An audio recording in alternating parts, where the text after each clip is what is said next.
Joseph and Aubrey had been married for 9 years. They had been trying unsuccessfully to have a child for all those years. Aubrey dreamed of a baby, dreamed of motherhood, but it never came to fruition. She and Joseph went through all possible doctors, were treated, went to health springs, performed rituals, and even turned to alternative medicine. Nothing worked. Several unsuccessful attempts to obtain a result with the help of assisted reproductive technologies undermined the spouse's faith in luck. Can't I have a baby? Aubrey wasn't herself. I don't know. It was obvious that Joseph was tired. He was ready to give up. Maybe we're better off without children. No one to disturb our sleep. No one to pay attention to. We live for our pleasure. That's no life. I want children. Aubrey cried, and she and her husband had their first fight. The next day they made up, but it was clear to both of them something had to be done. And the only solution that came to mind was to take the baby out of the orphanage. I don't know, it's a big step. And if something goes wrong? Joseph asked seriously, but Aubrey was determined. She was firmly convinced that she and her husband should gather the necessary documents and certificates. We'll start on Monday. The end of the week is flying by. We'll have to devote those days to family. It's your aunt's birthday, I remember. I don't want to waste so much time on this trip. Why does she always invite us to her country house? Why can't we meet in town? Why don't we go? Mom would be offended. Then we'll have to postpone things until Monday. The couple agreed on everything and went to the family party. Aubrey's aunt Nora lived in the country. She had a small house, a bathhouse, and a gazebo in the garden. It was in this gazebo that she received her guests. On her birthdays, she usually had a small group of people. They were family and friends. Aubrey's mother, Nora's daughter Addison, and a few other people from her work. This time, Nora decided to have just her family, her sister, her daughter, her niece, and her husband. The table was set modestly. The birthday girl sat at the head of the table and commanded, "Joseph, open the bottle. You're the only man here. Take care of the ladies." Joseph didn't mind. The women smiled, chatted, and exchanged news. "What's new? When will you make us happy with our grandchildren?" A little tipsy, Nora loaded her record. "Soon. We've decided to have a baby." Aubrey looked away. She didn't want to bring the subject up. "You haven't told me anything about it," her mother frowned. "Why am I the last to know?" "Because there's nothing to talk about yet. We've only just begun to make inquiries." "Actually, I don't support your idea," she continued. "We've made up our minds." "Aubrey, your mother has a point. Why do you need someone else's child?" Nora supported her sister. "It won't be alien. It will be ours. There are lots of options now. Why go to the extreme?" Addison spoke up. She was 19 years old, unmarried, and had no children, but she thought that her advice would be useful to Aubrey and Joseph. "Like what? Maybe you'd suggest asking a stork for a baby?" Joseph grinned. "No, why would I? I'm an adult, and I know where babies come from. I also know that there are surrogacy services. We've been thinking about it, but we don't want to get involved with a stranger. She's going to be a stranger, and we don't know what to expect from her," Aubrey said. The women looked at each other, each thinking about something else, and for a while the conversation was diverted to another direction. Congratulatory toasts were heard again, and Aubrey even began to relax. But as it turned out, for nothing. When she volunteered to help set the tea, Nora grabbed her by the sleeve and pulled her around the corner of the house. "Aubrey, I thought you might want to take a closer look at Addison." "What do you mean?" "It's a little late to adopt her." Aubrey tried to make a joke, but her aunt didn't appreciate her humor. "You know what I mean." "No, I don't. She can have the baby. Addison is young, healthy, and not a stranger, and you two look alike." "How do you envision that?" "And Addison wouldn't go through with it." "Yes, she would. She has to go to school, and the school she's chosen is too expensive for us. She's already failed this year. There's a possibility of enrolling next year as a fee-paying student. But for that, we need to save money. We've got a year. It's all perfectly planned. She gives birth and studies, and a baby in the family, her own. You mean we'll have to pay Addison money for services to carry my baby? Aubrey was shocked at her aunt's suggestion. Oh, don't be so hard on yourself. She'll have the baby and you'll help her with her future. It could be considered kinship support. Let's not stoop to market relations. We're close people. After her aunt had offered Aubrey her daughter Addison in such an unusual role, Aubrey flapped her eyelashes in silence for several seconds.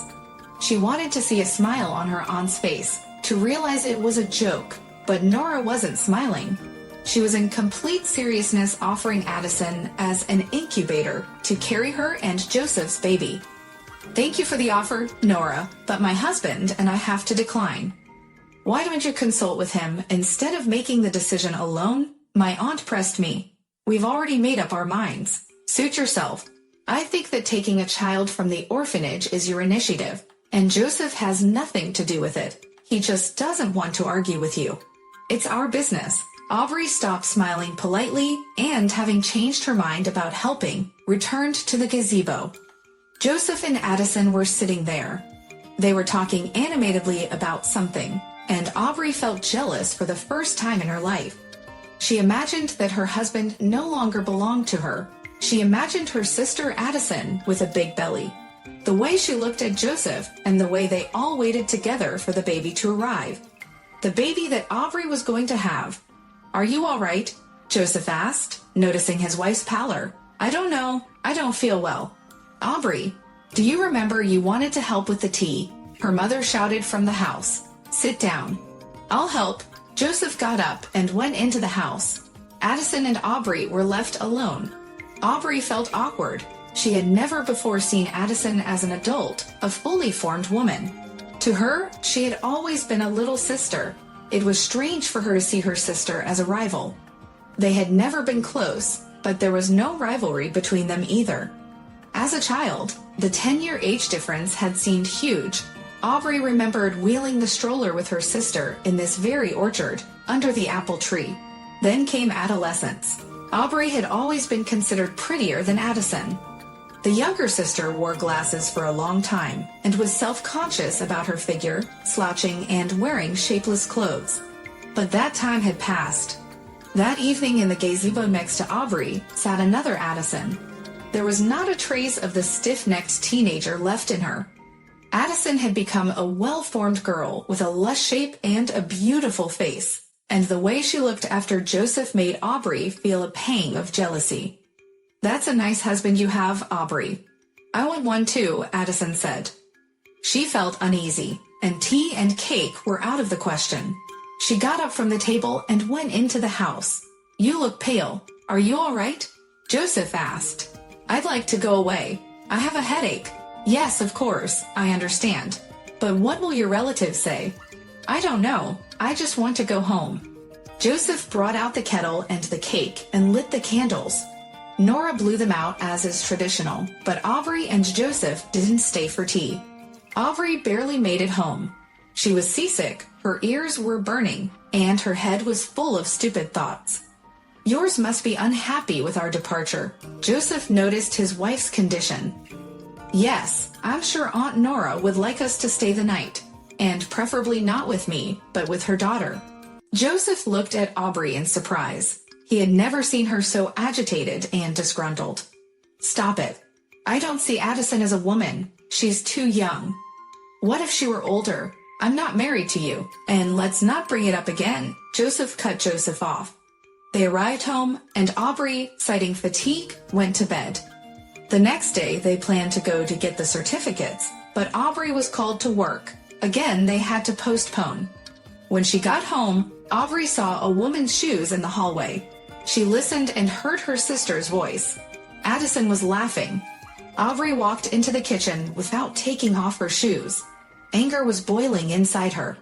What's going on here? We're having tea, Joseph marveled. Aubrey caught her and her sister talking. There was a kettle on the table. Addison brought the cake that we never tasted yesterday. Turns out she baked it herself. It's delicious. Right. Am I disturbing you? Aubrey burst into flames. No, on the contrary. Come sit down. Are you hungry? Joseph asked. I won't. Aubrey was angry with her husband and her sister. She didn't understand why all these visits. "Well, I'll go. Thanks for the tea." Addison realized that her sister was not happy with her and quietly got up and started to pack. When the door closed behind her, Joseph looked seriously at his wife.